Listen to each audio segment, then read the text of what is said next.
नाज़रीन, थाना बुला खान में मज़ाया शायर ऐं सहाफ़ी कमर कोहिस्तानी जे 10हीं वरसी मल्हाई वई। तफ़सील ॿुधाए रहियो आहे शहबाज़ उमरानी।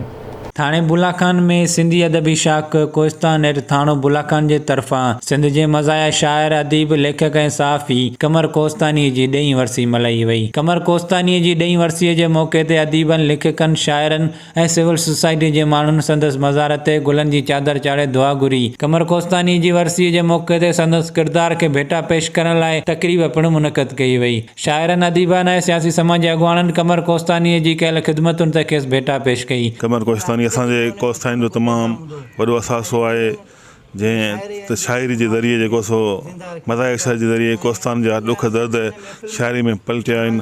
अॼु सिंधी अदबी संगत थाणे बुलाखान जे दोस्तनि जे तरफ़ां कमर कोहिस्तानी खे भेटा पेश कई वई आहे, उनजी वरसी मल्हाई पई वञे ऐं कमर कोहिस्तानी असांजो वॾो नालो आहे। शाइर कमर कोहिस्तानी जुदा थी वियो असांजी दिलनि जो जानी। सिंध जे अदबी खेत्र में संदसि नालो मशहूरु हूंदो कमर कोहिस्तानी। हिकिड़ो शाइर कमर कोहिस्तानी जुदा थी वियो असांजी दिलनि जो जानी।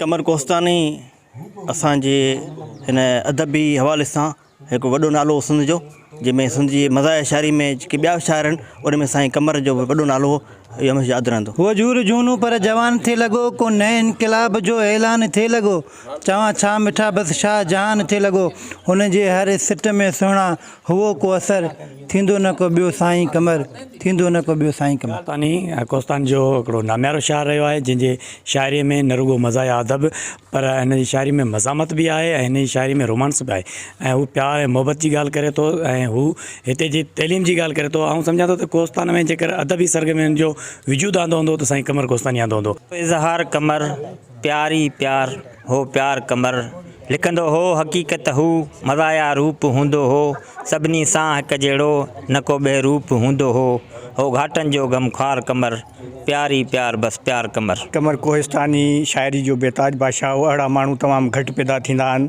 ऐं साईं जेको आहे सो कोहिस्तान खे पंहिंजी शाइरी सां उजागर कयो। हिननि जो चवणु हो त कमर कोहिस्तानी सिंध जो वॾो मज़ाया शाइर हो। कमर कोहिस्तानी पंहिंजी शाइरीअ जे ज़रिए कोहिस्तान समेत समूरी सिंध जे मसइलनि खे उजागर कयो। कैमरा टीम सां गॾु शहबाज़ उमरानी, आवाज़ टीवी न्यूज़, थाणो बुलाखान।